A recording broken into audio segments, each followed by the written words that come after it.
This is group number three's presentation of Shakespeare's play Hamlet. And our purpose of this presentation is to share background information, explain the story levels present within the text, look at the themes of the story, and then we can ultimately decide, was Hamlet a hero? To understand Hamlet, it's important to know some of the background information. Some of the key details are that the play was written by William Shakespeare around 1600, 1601, and it was published in 1603. And I believe it came out to the public more so in 1604.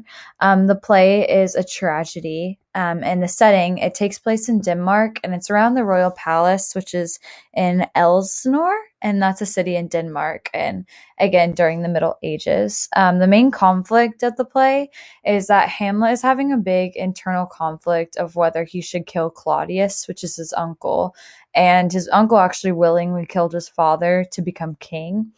And the ghost of Hamlet's father comes down to him and explains that Claudius had betrayed him and murdered him in his sleep for the crown. And so he tells Hamlet that he has to take revenge on Claudius. And that kind of leaves Hamlet going back and forth on if the ghost should be trusted and whether or not killing him is the right thing that Hamlet should do. The rising action of the play begins when the ghost of Hamlet's father appears and tells Hamlet to take revenge on Claudius for his murder. Hamlet then spends a lot of time trying to decipher the truth of the ghost's accusations before deciding that he must seek his father's revenge. Shakespeare then inserts what's called a play within a play, named The Mousetrap. This play is seen in Act 3, and it depicts a king who falls asleep in his garden. Another man comes and pours poison into the sleeping man's ear and steals his crown. And the play was actually ironically named The Mousetrap because he intends to use it to catch a rat, which is Claudius. And following the play, Hamlet receives the opportunity to kill Claudius, but he actually delays because he won't kill him while he's praying in the chapel.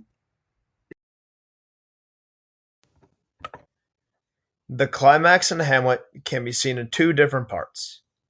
Some say it was when Hamlet stabs Polonius through the iris in Act 3, Scene 4. He commits himself to outward violent action and brings himself into unavoidable conflict with the king. Another possible climax comes at the end of Act 4, Scene 4, when Hamlet resolves to commit himself fully to violent revenge. Both possible climaxes involve a burst of violence which creates a large conflict.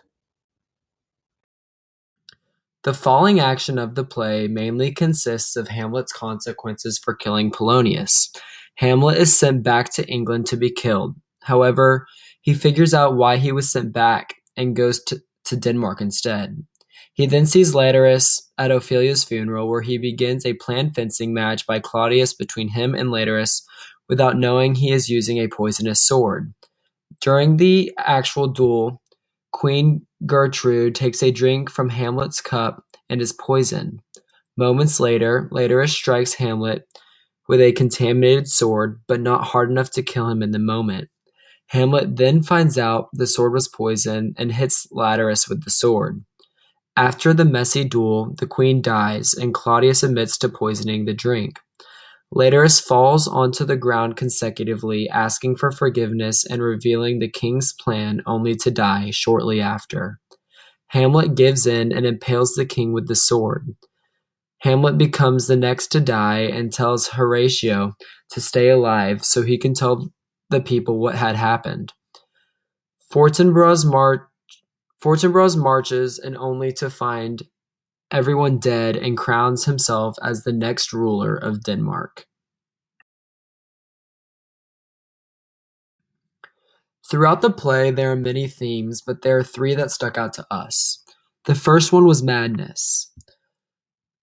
In the play, Hamlet shows many sides of his personality due to the death of his father, and he appears to be a sage, a mad, a philosopher, and overall just a mentally disturbed person. And throughout the play, he expresses many times that there's a method to his madness.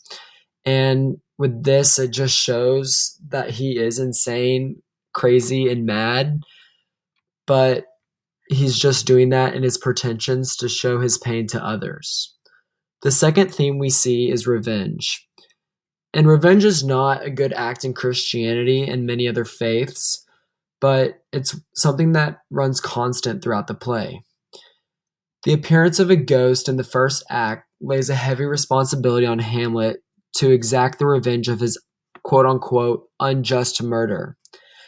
Hamlet then needs to establish his responsibility of the crime on Claudius first, and then he needs to decide if he wants to seek justice or not.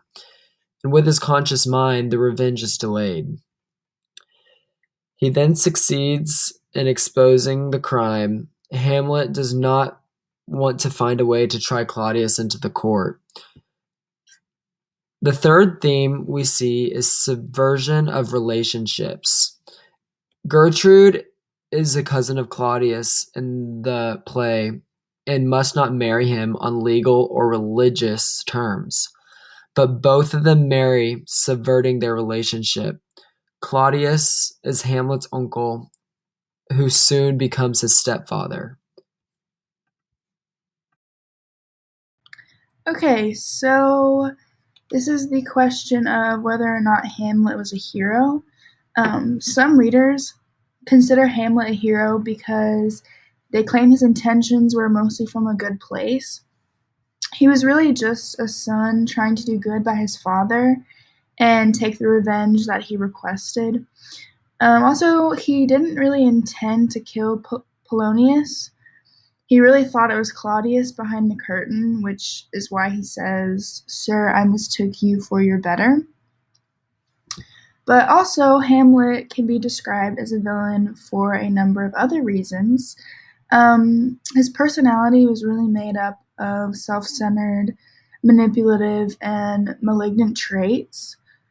And in the beginning of the play, he could be described honorable, but really considering the amount of deaths he caused in the end, that doesn't seem very heroic. And because Hamlet is the protagonist of the play, I feel like most times we think the protagonist in a story to be the hero, but in this case, Hamlet actually made many mistakes, but it's really up to the audience to decide what they think. And here are our citations, and we're excited. Thank you for watching.